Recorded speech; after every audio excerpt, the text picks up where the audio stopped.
Hi, இன்னைக்கான work out யாருக்குன்னா லேடிஸ்க்கு தான். நிறைய பேர் வந்து கமெண்ட்ல கேட்டிருந்தீங்க, இதுக்காக வந்து வீடியோ போடுங்க அப்படின்னு சொல்லிட்டு.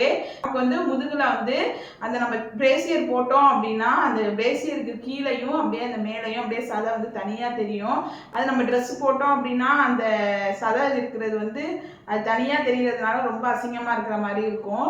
நமக்குமே வந்து எப்படின்னா ஒரு மாதிரி எப்பயுமே வந்து ஏதோ ஒரு டைட்டா இருக்கிற மாதிரி இருக்கும் ட்ரெஸ் எல்லாம் போட்டோம் அப்படின்னா.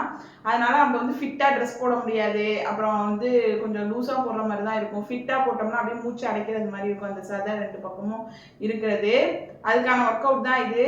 இதை வந்து ஒரு வாரம் கண்டினியூவா பண்ணீங்கனாலே ஒரு நல்ல ரிசல்ட் கிடைக்கும். ஒரு 15 டேஸ்லயே வந்து பார்த்தீங்க அப்படின்னா, நீங்க ஃபர்ஸ்ட் எக்ஸசைஸ் பண்றதுக்கு முன்னாடி என்ன பண்றீங்க ஃபர்ஸ்ட் டே அப்படின்னா, நீங்க எவ்வளவு சதை இருக்கு அப்படிங்கிறத கொஞ்சம் நீங்க புடிச்சு பார்த்துக்கங்க. அதுக்கப்புறம் ஒரு வாரம் கழிச்சு பார்த்தீங்க, மறுபடியும் அதே இடத்தை டச் பண்ணி பார்த்தீங்க அப்படின்னா அப்படியே கொஞ்சம் குறைஞ்சிருக்கிறது தெரியும். ஒரு 15 டேஸ்லேயே வந்து நல்ல ஒரு ரிசல்ட் கிடைக்கும். பட் கன்சிஸ்டன்சியாக பண்ணுங்க, நல்லாவே ரிசல்ட் கிடைக்கும். ஃபஸ்ட்டு பண்ணுறீங்க அப்படி ஃபஸ்ட்டு இப்போ தான் நான் பண்ணுறேன் அப்படின்னா ஸ்லோவாகவே பண்ணுங்க. கொஞ்சம் கொஞ்சமாக வந்து கவுண்ட்ஸை வந்து இன்க்ரீஸ் பண்ணிக்கோங்க. சரி வாங்க ஒர்க் அவுட்டை வந்து எப்படி பண்ணலாம் அப்படின்னு சொல்லிட்டு பார்க்கலாம். ஃபஸ்ட்டு எக்ஸசைஸு நல்லா வந்து நம்ம தரையில் படுத்துக்கணும். படுத்துக்கிட்டு நம்ம காலை வந்து நம்ம விரல் மட்டும் வந்து கீழே தொட்டிருக்கிறது மாதிரி வந்து நம்ம காலை வச்சுக்கணும். அதுக்கப்புறம் கையை வந்து முன்னாடி நல்லா நீட்டிக்கணும்.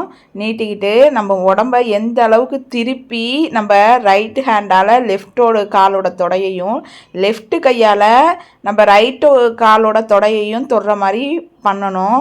எந்த அளவுக்கு தொடைய தொட முடியுமோ அந்த அளவுக்கு தொடைய தொடுற மாதிரி ட்ரை பண்ணி பாருங்கள். ஏன்னா வந்து நான் அந்த நம்ம மூஞ்சி நம்ம உடம்பு ஃபுல்லாக அப்படியே திருப்பி அந்த கையால் வந்து கால் தொடைய தொடுறப்ப நல்லா வந்து அந்த செஸ்ட்டுக்கு பின்னாடி நம்ம பிரேசியர் போடுவோம்ல அந்த இடம் வந்து குறையிறத கண் கூட பார்க்கலாம்.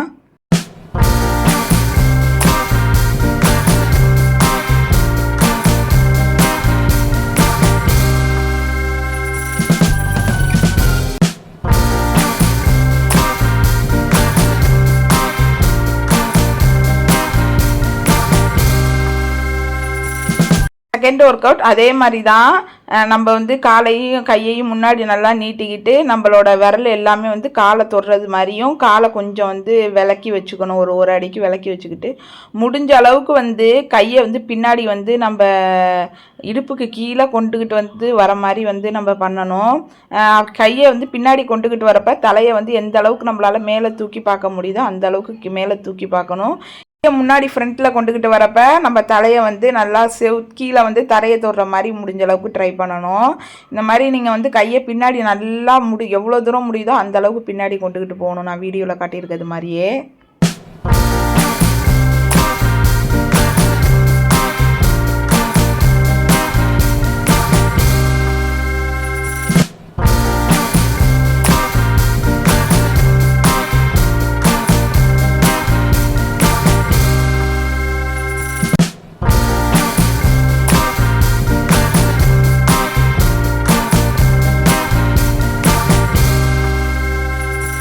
இந்த ஒர்க் அவுட் கையை நல்லா முன்னாடி நீட்டிக்கணும். காலை வந்து 2 காலும் தொடுறது மாதிரி வச்சுக்கிட்டு நம்ம விரல் எல்லாம் தரையில் படுறது மாதிரி வச்சுக்கிட்டு நம்மளால் எந்த அளவுக்கு வந்து கால் கை எல்லாம் தூக்க முடியுதோ அந்த அளவுக்கு தொடரணும். நம்ம வயிறு மட்டும்தான் கீழே வந்து தரையில் இருக்க மாதிரி பார்க்கணும். நம்ம தொட வரைக்கும் உங்களால் தூக்க முடிஞ்சதுன்னா நல்லாவே இந்த மாதிரி தூக்கணும். ஒர்க் அவுட் பண்ணுறப்ப ரொம்ப கஷ்டமாக தான் இருக்கும்.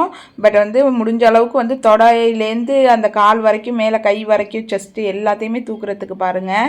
அப்போ தான் அந்த செஸ்ட்டுக்கு கீழே உள்ள அந்த சதை அதுக்கப்புறம் நம்ம தொப்பை இதெல்லாமே குறையிறதுக்கு இந்த எக்ஸசைஸ் வந்து நல்லாவே ஹெல்ப் பண்ணும். எல்லாத்தையுமே வந்து நீங்கள் வந்து ஒரு 20 கவுண்ட்ஸ் பண்ணுற மாதிரி பார்த்துக்கோங்க. பிகினர்ஸாக இருந்தீங்கன்னா 1 or 2 செட் பண்ணுங்கள். கொஞ்சம் பழக ஒரு வாரம் கழிச்சு 3 to 4 செட் வரைக்குமே பண்ணலாம். கொஞ்சம் பொறுமையாகவே பண்ணுங்கள் ஃபஸ்ட்டு பண்ணுறப்ப. அதுக்கப்புறம் கொஞ்சம் கொஞ்சமாக ஸ்பீடை வந்து இன்க்ரீஸ் பண்ணிக்கோங்க.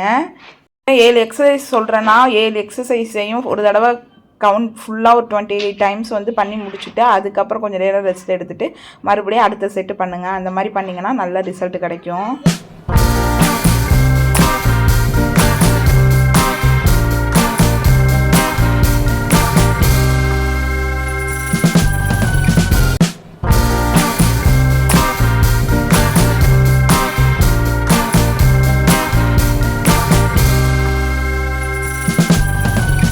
அடுத்த எக்ஸசைஸ் வந்து காலை வந்து நல்லா மேலே தூக்கிக்கணும். கையையும் வந்து முன்னாடி வச்சுக்கிட்டு நம்ம தலைக்கு நேராக கையை வச்சுக்கிட்டு நம்மளால் எந்த அளவுக்கு முடியுதோ அந்த அளவுக்கு வந்து நம்ம திரும்பணும். நம்மளோட உடம்பு வந்து தரையை பார்த்து கீழே தரையை பார்த்துருக்கா, அது அப்படியே சைடில் திரும்பணும். அந்த அளவுக்கு திருப்பி கையை வந்து மேலே கொண்டுட்டு வரணும். நம்ம உடம்ப திருப்புறப்ப நம்ம காலும் வந்து திரும்பணும். காலுக்கு வந்து தரையில் தான் இருக்கணும், தரையில் வச்சுக்கிட்டே திருப்பணும். ஃபஸ்ட்டு வந்து கொஞ்சம் பேலன்ஸ் பண்ண முடியாத மாதிரி இருக்கும். ஏன்னா ஒரு கையில் வந்து கீழே வச்சுக்கிட்டு இன்னொரு கையை மேலே தூக்குறது. அப்புறம் போக போக வந்து பழகிரும். கொஞ்சம் ஸ்லோவாகவே பண்ணுங்கள் பிகினர்ஸ் எல்லாருமே.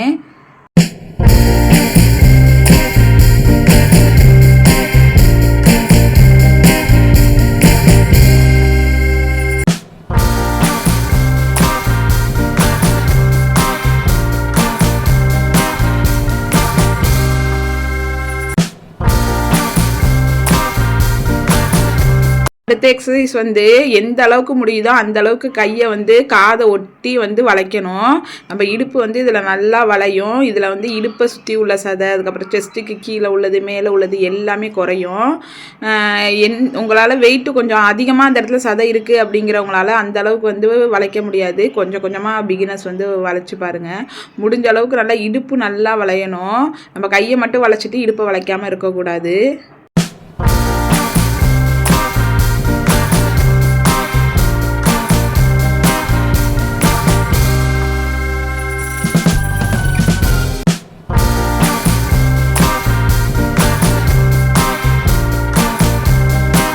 அடுத்த ஒர்க் அவுட் கொஞ்சம் சிம்பிளாக இருக்கும். கையை வந்து நல்லா நீட்டி 2 பக்கமும் முடிஞ்ச அளவுக்கு வந்து நல்லா திருப்பணும்.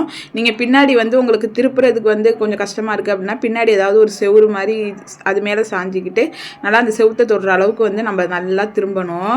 வீடியோவில் பார்க்குறப்ப கொஞ்சம் ஈஸியாக இருக்க மாதிரி இருக்கும், பட் செய்கிறப்ப ரொம்ப கஷ்டமாக இருக்கும். அது சதை அதிகமாக இருக்குது அப்படிங்கிறப்ப அது வலி வந்து நல்லாவே தெரியும்.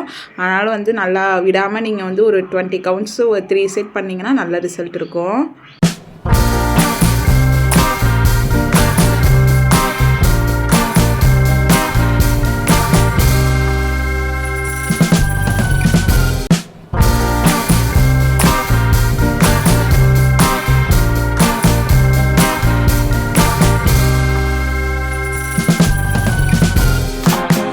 லாஸ்ட்டு ஒன்று, நம்ம காலை வந்து நல்லா ஒரு 2 அடிக்கு அகட்டி வச்சுக்கிட்டு இந்த மாதிரி ஜம்பிங் ஜாக்னு சொல்லுவாங்க. இது வந்து ஜம்ப் பண்ணணும். நம்ம கை வந்து நல்லா காதை ஒட்டி மேலே போய் சாமி கும்பிட்றது மாதிரி. அதுக்கப்புறம் வந்து கீழே வந்து வரணும். நம்ம காலை வந்து கையை மேலே தூக்குறப்ப கால் வந்து அகட்டி இருக்கணும். கையை கீழே கொண்டு வரப்போ காலை வந்து தொட்டுறணும். அந்த மாதிரி பார்த்துக்கோங்க. அதனால தனித்தனியாக கால் கையின்னு உங்களுக்கு வீடியோ எடுத்து காமிக்கிறேன். மேலே போகிறப்ப காலை விரித்து வச்சுக்கணும், கீழே வரப்போ காலை வந்து தொட்டுக்கணும். அந்த மாதிரி பார்த்துக்கோங்க.